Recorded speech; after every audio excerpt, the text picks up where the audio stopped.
Sean ustedes bienvenidos, una vez más, a Los Límites de Gaia. En esta ocasión, nos volveremos a sumergir en una de las plumas más reconocidas de las letras canadienses, Margaret Atwood. Sin más que decir, comenzamos.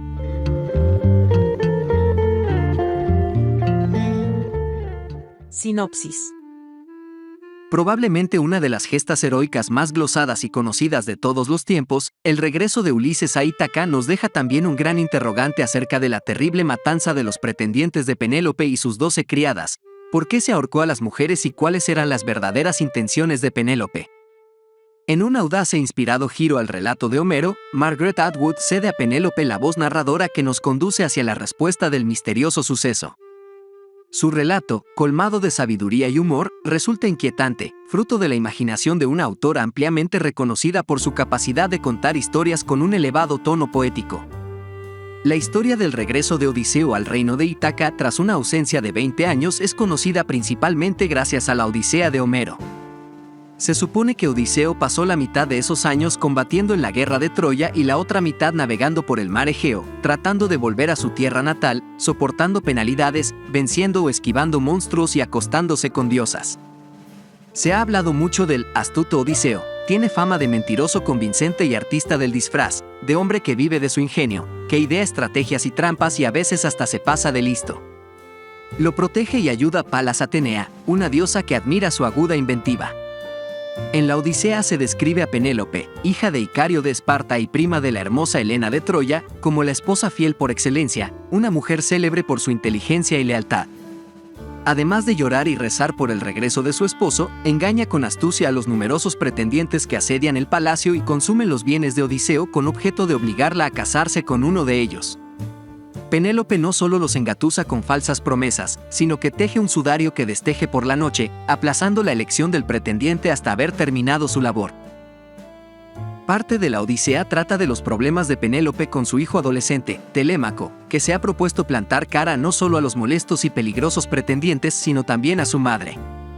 El libro termina con la matanza de los pretendientes por Odiseo y Telémaco, el ahorcamiento de 12 criadas que se acostaban con los pretendientes y el reencuentro de Odiseo y Penélope. Pero la Odisea de Homero no es la única versión de la historia. Originariamente, el material mítico era oral y también local. Los mitos se contaban de forma completamente distinta en diferentes lugares. Así pues, he recogido material de otras fuentes, sobre todo relacionado con los orígenes de Penélope, los primeros años de su vida y su matrimonio y los escandalosos rumores que circulaban sobre ella. Me he decantado por dejar que fueran Penélope y las 12 criadas ahorcadas quienes contaran la historia. Las criadas forman un coro que canta y recita y que se centra en 2 preguntas que cualquier lector se plantearía tras una lectura mínimamente atenta de la Odisea. ¿Cuál fue la causa del ahorcamiento de las criadas? ¿Y qué se traía entre manos Penélope? La historia como se cuenta en la Odisea no se sostiene, hay demasiadas incongruencias.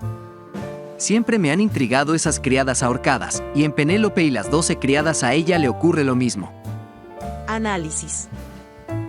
Penélope y las 12 criadas es la 12ª novela de la escritora canadiense Margaret Atwood, y está, entre bien e interesante.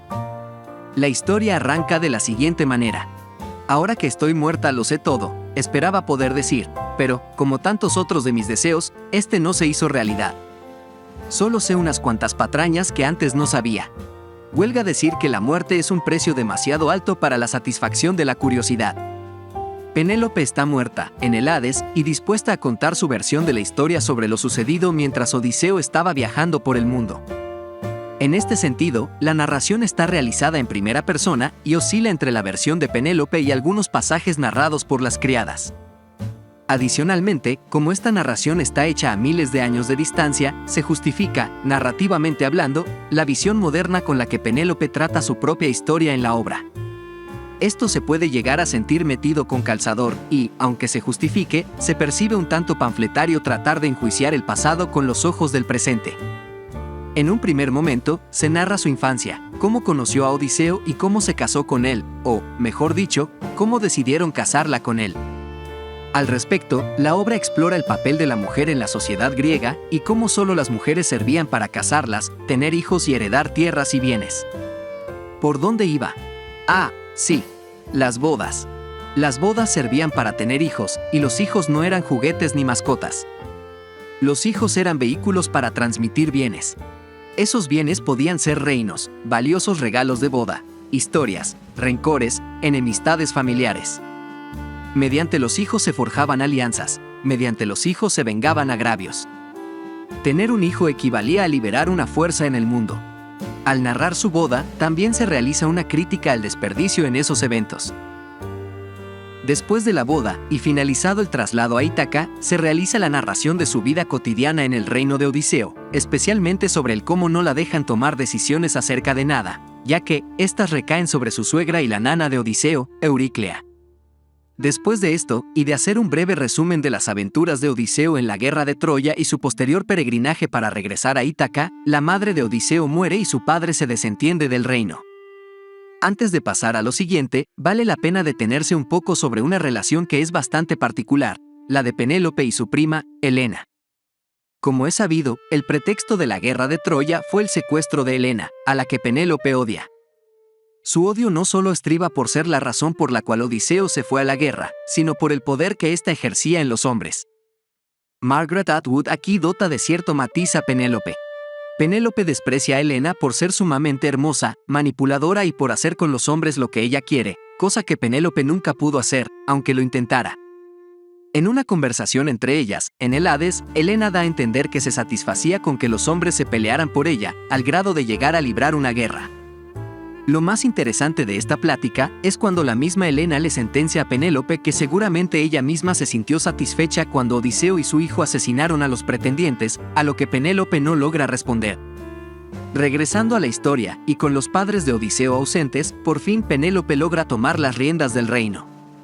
Sin embargo, como Odiseo no aparece, los pretendientes comienzan a llegar. Y, al respecto de ellos, en una plática con uno en el Hades, este le revela los verdaderos motivos por los que perseguían su mano. «Seguro que aún habrías podido parir 1 o 2 mocosos», replicó Antínoe con crueldad. No pudo contener una sonrisita. «Así me gusta», dije. «Prefiero las respuestas sinceras. Dime, ¿cuáles eran vuestros verdaderos motivos?» «Queríamos el tesoro, naturalmente», contestó él. «Queríamos el reino». Esta vez tuvo la insolencia de reír abiertamente. ¿Qué joven no iba a aspirar a casarse con una viuda rica y famosa? Dicen que a las viudas las consume la lujuria, sobre todo si sus esposos llevan mucho tiempo desaparecidos o muertos, como era tu caso. No eras tan guapa como Helena, pero eso lo podríamos haber arreglado. La oscuridad lo disimula todo. Y que fueras 20 años mayor que nosotros era una ventaja. Morirías antes, quizá con un poco de ayuda, y entonces, una vez que hubiéramos heredado tus riquezas, habríamos podido escoger a la joven y hermosa princesa que hubiéramos querido. No me dirás que creías que estábamos locamente enamorados de ti, ¿verdad? Quizá no fueras ninguna beldad, pero siempre fuiste inteligente. Inclusive, su hijo, Telémaco, quería que su madre regresara a Esparta para él tomar el mando del reino. Sin embargo, haciendo unos cuantos cálculos, se dio cuenta que no sería rentable. La historia se sigue con la inventiva de la artimaña del sudario. Aquí es donde aparecen las criadas, ya que eran ellas las encargadas de destejerlo cada noche. Entre Penélope y las 12 criadas no solo se teje el sudario, sino también una red de apoyo entre ellas, al grado de que éstas servían de espías a Penélope entre los pretendientes. Así es como, entre otras cosas, se enteró de que intentarían asesinar a su hijo. Sin embargo, como se sabe, esto no fue miel sobre hojuelas, ya que los pretendientes o las sedujeron o las obligaron a tener relaciones sexuales con ellos, es decir, las violaron. Un dato importante en este punto de la historia es que Penélope jamás le contó su plan a Euríclea. Esto, Penélope, lo considerará su gran error. Pero me estoy adelantando. Descubierta la artimaña del sudario, y una vez regresado Odiseo a Ítaca, Penélope se da cuenta de cómo Odiseo se hace pasar por un mendigo, y le sigue el juego. Esto llega a tal punto que, la idea del reto con el arco de Odiseo hacia los pretendientes, fue idea de ella. Después del asesinato de los pretendientes y de haber colgado a las criadas, Penélope se siente sumamente culpable por lo sucedido, y por no haberle contado el plan a la nana de Odiseo. Sin embargo, en Penélope siempre quedará la duda de si realmente la nana nunca supo lo que estaban haciendo ella y las criadas, ya que supone que Euríclea sí lo descubrió y, empero, dejó morir a las criadas por haberse sentido desplazada por ella en las labores del reino. Esta sospecha se fortalece a razón de que, siempre que Penélope quiere hablar con la nana de lo sucedido, estando en el Hades, ésta siempre la evade.